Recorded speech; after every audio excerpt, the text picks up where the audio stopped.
안녕하세요. 2022년 5월 10일 화요일 아침입니다. 오늘도 하나님 아버지께서 주시는 큰 은혜가 우리와 함께하기를 기도합니다. 사랑과 은혜가 많으신 주님, 오늘도 주님의 은혜 보좌 앞에 나왔습니다. 주님께서 주시는 말씀으로 힘을 얻고 소망이 생기는 귀한 하루 되게 하여 주시옵소서. 예수님 이름으로 기도합니다. 아멘. 여러분 잘 지내셨나요? 오늘은 고린도 전서 4장 9절에서 21절 말씀을 함께 묵상해 보기를 원하는데요. 고린도 전서, 왜 고린도 교회에 사도 바울이 편지를 썼을까? 그 당시의 상황을 이해하는 것이 오늘 말씀을 읽고 묵상하는 데 굉장히 도움이 되죠. 고린도라는 그 시는요, 교회가 있는 그 시는 예수님 오시기 한 40년, 50년 전에 로마 제국에서 다시 재건된, 전략적으로 만든 그런 도시입니다. 무역이 굉장히 발달했고요.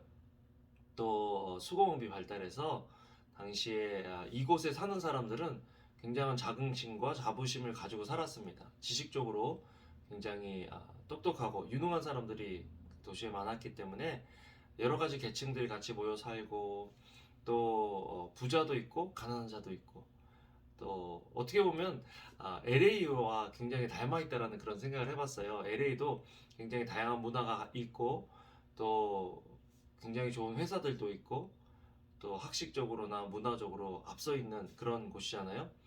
그런 도시에 있는 그 고린도 교회, 성경을 읽어보면요, 바울 서신 중에 고린도 교회만큼 이렇게 어떤 사도와 교회 간에 갈등 있는 데가 있었을까? 또 사도를 그렇게 무시하는 그런 교회가 있었을까? 이렇게 책망을 많이 듣는 그런 교회가 있었을까 생각해 보면 고린도 교회가 쉬운 교회는 아니었다라는 그런 생각을 해봅니다. 왜 그랬을까? 지금 제가 아까 말씀드린 그 교회 밖의 상황, 고린도 교회가 있는 그 고린도 시의 상황이 어떻게 보면 교회 안에서도 똑같았다. 어떻게 보면 교회라는 것은 하나님께서 세상으로부터, 죄로부터, 죽음으로부터 불러내신, 구별해내신 그런 공동체잖아요. 그런데 교회나 교회 밖이나 구별이 없었다, 똑같았다라는 그런 문제가 고린도 교회의 가장 큰 문제가 아니었을까. 그런 상황에서 지금 사도 바울이 고린도 교회에 주는 그 메시지는 오늘 이곳에 살아가고 있는 저와 여러분들에게도 동일하게 해당될 수 있는 그런 말씀이다라는 그런 생각을 해보게 됩니다.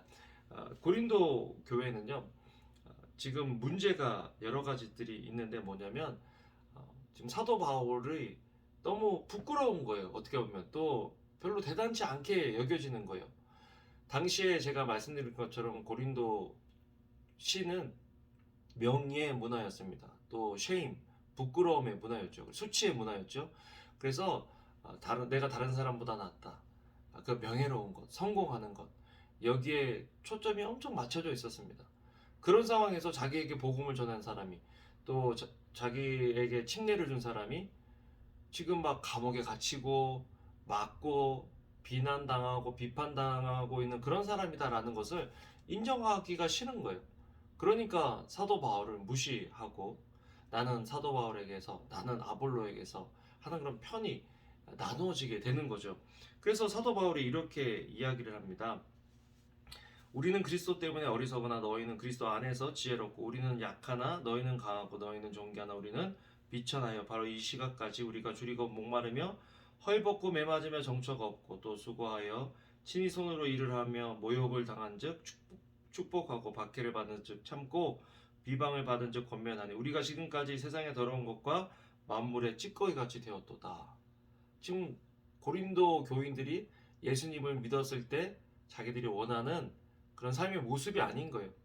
자기들은 더 성공하고 더 잘 되는 모습을 원하는데, 사도 바울의 메시지나 사도 바울의 삶을 보면 그런 어떤 자기들이 꿈꾸고 기대하는 모습이 아니니까 사도 바울을 배척하고, 사도 바울을 우습게 여기고, 사도 바울의 말을 무시하는 거죠. 사도 바울을 통해서 하나님께서 주시는 메시지를 무시하는 거죠. 그래서 사도 바울이 그런 사람들에게 이렇게 이야기를 합니다. 내가 너희를 부끄럽게 하려고 이것을 쓰는 것이 아니라 오직 너희를 내 사랑하는 자녀같이 권하는 것이다. 이런 말을 해요.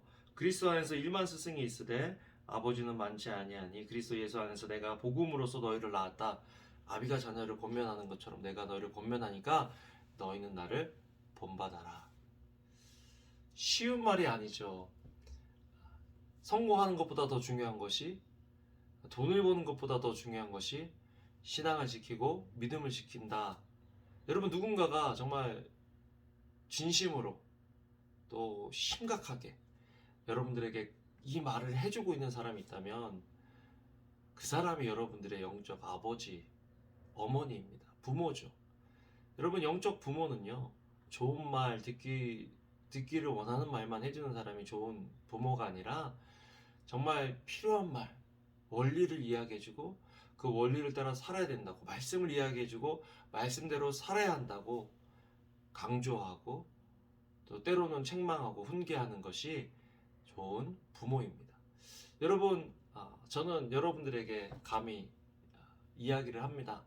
여러분, 우리가 이 땅에서 사는 것, 성공이 목적이 아니라 돈 버는 것이 목적이 아니라 우리의 부르심을 완수하는 것이 우리의 삶의 목적이 되어야 한다는 것입니다. 그렇지 않으면 우리는 쓸데없는 것에 우리의 힘을 낭비하고 우리의 인생을 낭비할 수밖에 없는 거죠. 여러분, 오늘 말씀을 통해서 정말 나는 어디에 내 삶의 초점과 내 삶의 목적을 두고 있는지, 내가 지금 살아가고 있는 동기는 무엇인지 점검해보고 다시 부르심의 자리로, 보내심의 자리로 돌아올 수 있는 저와 여러분들이 되기를 주님의 이름으로 축복합니다. 기도하겠습니다. 사랑과 은혜가 많으신 주님, 오늘 말씀을 통해서 말씀하여 주시니 감사를 드립니다. 하나님, 정말 주님께서 우리에게 주신 이 부르심과 보내심의 자리를 우리가 지켜내고 정말 주님 안에서 주님을 자랑할 수 있는 저희들 되게 하여 주시옵소서. 감사를 드립니다. 예수님의 이름으로 기도합니다. 아멘. 아멘. 여러분, 오늘도 좋은 하루 되시고요. 주님의 이름으로 사랑합니다. 감사합니다.